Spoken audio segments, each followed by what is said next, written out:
Bismillahirrahmanirrahim.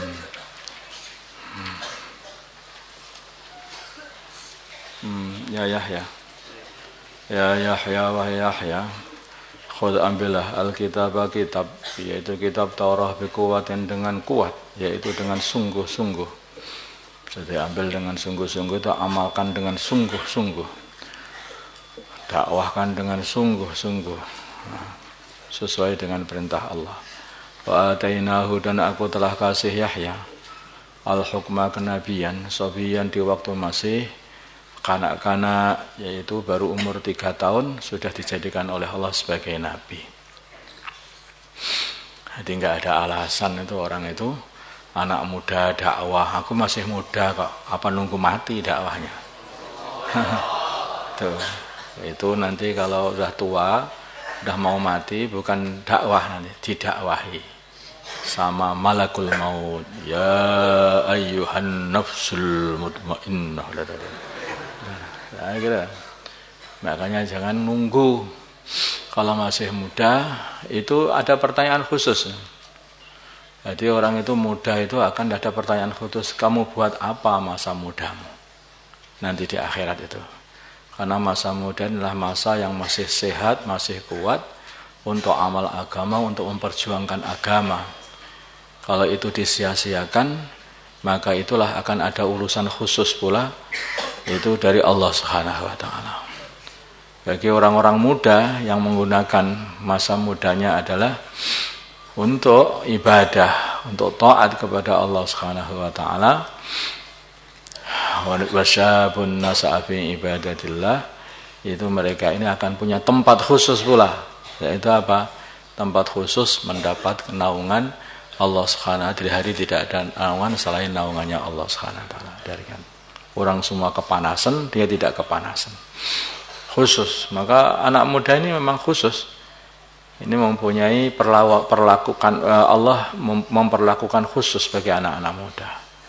Yang mulai mudanya tumbuh dengan ketaatan kepada Allah, berjuang untuk agama Allah, mendakwahkan agama Allah, mempelajari ilmunya baginda Nabi, mengamalkan sunnah-sunnah Nabi. Nah, ini beda orang seperti ini.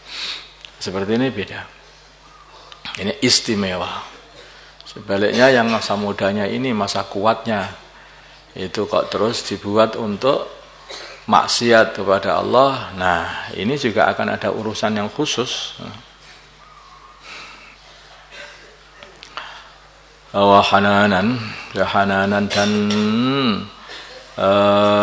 punya rasa sayang, punya rasa kasih sayang kepada manusia. Jadi dikasih rasa kasih sayang.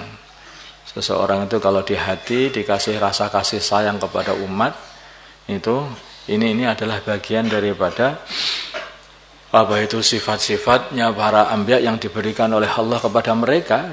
Itu satu bagian yang besar sekali dari Allah Subhanahu wa taala.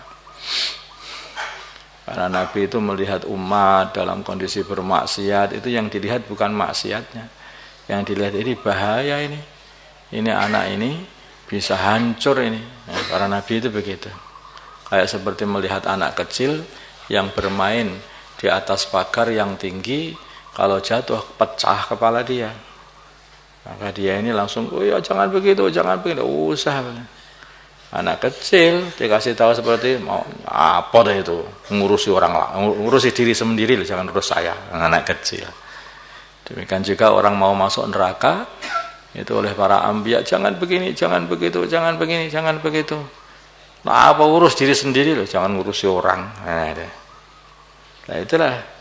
Karena hakikatnya orang itu kalau otaknya itu kecil, ya, nggak bisa mikir, dinasehati untuk kebaikan dia sendiri, itu pun juga tidak mau, perasaan maksa orang nyuruh sholat sendiri sana. Nah, maksa orang suruh amal sendiri sana. Nah gitu. Itu padahal itu untuk dia dan untuk kebaikan dia. Wahananan dan dikasih wahananan dan mempunyai rasa walas asih kepada manusia. Milladunna dari sisi kami, wa zakatan dan suka bersedekah kepada umat manusia. Wakana dan adalah Nabi Yahya, dan adalah Yahya. Taqiyan adalah orang yang bertakwa, yang mana Nabi Yahya ini tidak pernah mengamalkan dosa, tidak pernah pengen sedikit pun melakukan suatu perkara yang salah. Pengen aja enggak. Enggak pernah dosa, enggak pernah pengen pun melaksanakan satu perkara yang salah, tidak pernah salah dan tidak pernah pengen sedikit pun untuk melakukan perkara yang salah. Mulai bayi sampai wafat. Wabarron dan berbakti biwalidayhi kepada kedua orang tuanya. Walam yakun dan tidaklah Nabi Yahya jabbaron adalah orang yang sombong, asian lagi durhaka kepada Tuhannya atau kepada orang tuanya, tidak. Beliau ini adalah orang yang tawadhu. Lah sifatnya orang tawadhu berbeda dengan sifatnya orang sombong. Jabbar, mutakabbir. Orang yang sombong itu, orangnya itu apa tah sombong itu?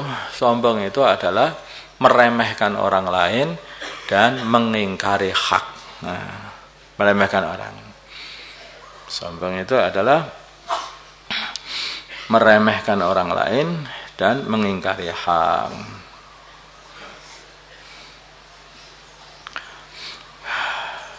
Kalau dinasehati nggak mau, kalau disuruh sholat nggak mau, kalau disuruh dakwah nggak mau, kalau disuruh itu sombong. Maka kalau zaman sahabat, zaman baginda Nabi, sesombong-sombongnya manusia itu ya orang-orang munafikin itu. Disuruh sholat nggak mau, kalaupun sholat malas-malasan, malas-malasan. Wa idza qamu ila sholati qamu kusala. Malas-malasan. Kalaupun salat yuraunan nas wa la yadhkurunallaha illa qalila. Kalau diajak untuk dakwah ketika panas begini kok dakwah. Jangan ikut. Itu seperti itu. La tangfiru fil har. Jangan berangkat khuruj. Panas begini, malah ngajak teman, ngajak orang supaya tidak berangkat. Sudah berangkat dari Madinah 1000 orang menuju Uhud. Orang-orang munafikin mereka itu suka begitu, gembosi orang. Udah selesai, udah kalah kita, kabur, semua kabur ini. Ayo seperti kabur. 300 orang kabur semuanya dari Uhud. Termasuk orang-orang iman, karena ikut kan namanya sesuatu perkara sudah berkecamuk ya. Ikut juga oleh bujukan mereka ini, sehingga sama kabur kembali 300 orang. Padahal harus melawan 7.000 atau 8.000 orang dari orang kafir. Orang Islam yang 1.000 itu tinggal 700 akhir malahan. Mati lagi 70, mati lagi. Itu ketika Uhud ini. Jadi suka gembosi orang-orang dakwah, suka menggembosi orang-orang yang sedang berjuang. Itulah amalannya orang-orang munafikin itu. Itulah mutakabbir, hakikatnya orang yang sombong begitu. Dinasehati malah nyombong. Wassalamun dan keselamatan dari kami Allah alaihi atas Yahya yauma wulida di hari Yahya dilahirkan. Wa yauma yamutu dan di hari Yahya mati. Wa yauma yub'atsu dan di hari Yahya dibangkitkan hayyan dalam kondisi hidup.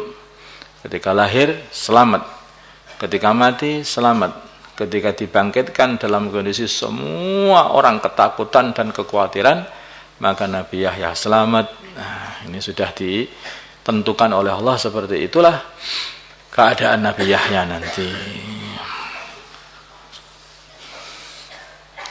Insyaallah ini contohnya.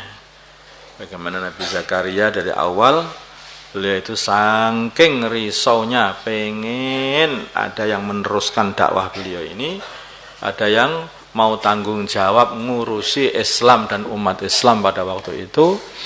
Maka beliau itu berdoa dalam kondisi sudah tua, istrinya sudah mandul, beliaunya sudah 120 tahun, minta orang yang dapat, minta anak yang dapat meneruskan perjuangan. Saking tidak ada diharapkan kanan kirinya itu, nggak bisa diharapkan.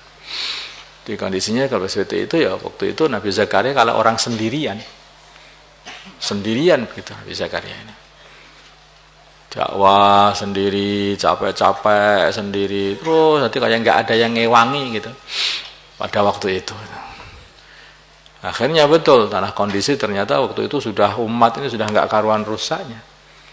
Nabi Yahya sudah gede, jadi nabi, kemudian malah disembelih sama rajanya pada waktu itu. Nah, Nabi Zakaria digergaji. Nah, jadi kan seperti itu. Memang umat sudah ketika sudah banyak membunuh nabi, Bani Israel tidak dikasih nabi lagi. Ganti nabinya ditaruh di tempatnya Bani Ismail, yaitu Nabi Muhammad SAW. Setelah Nabi Isa, nanti Nabi Yahya dibunuh, Nabi Zakaria dibunuh, Nabi Isa dicari-cari mau disalib. Coba. Teman-teman Bani Israel. Kalau sama orang dakwah itu marahnya nggak karu-karuan. Sama Nabi yang mendakwahi mereka, yang mengajak mereka pada kebaikan, dianggap gawe kisruh katanya. Meresahkan.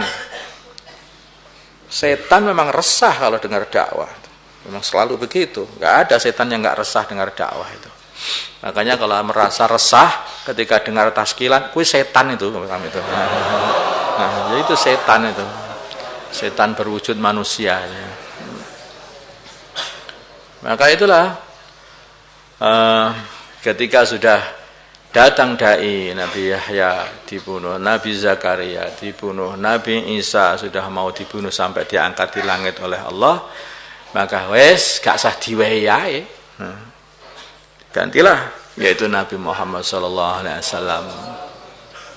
Bingung mereka ini. Lah kok ganti?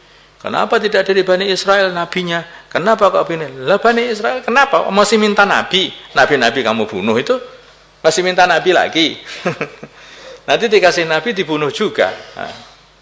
Kan begitu. Maka baginda Nabi ini ketika masih kecil diajak dagang sama pamannya di negeri Syam sana, yaitu negerinya orang-orang kafir dan negerinya Bani Israel, negerinya orang Yahudi juga di sana banyak. Ketemu kalau seorang pendeta, loh anak ini kok duduk di pohon sini? Wah ini biasa orang ini mau jadi nabi orang ini. Nah, anak ini jadi nabi. Ini kamu pulang, kamu ajak pulang segera itu keponakanmu ini. Loh ada apa? Cepat-cepat. Nanti kalau ketahuan orang Yahudi mesti dibunuh ini anak ini. Karena takut kalau jadi nabi. Nah lagi begitu. Itulah perbuatannya orang-orang kafir. Kayak begitu masih pengen jadi nabi. Memang sejak dulu seorang dai, orang mendakwahkan agama selalu itu berat, selalu berat. Maka asyadun nasi bala'an al-anbiya tsummal amsal fal amsal. Orang yang paling banyak musibahnya adalah para nabi, kemudian orang yang paling sama dengan para nabi amalannya. Banyak musibahnya, banyak penentangnya, banyak permasalahannya. Seperti itu. Itu bagian daripada seninya mendakwahkan agama. Al-Fatihah.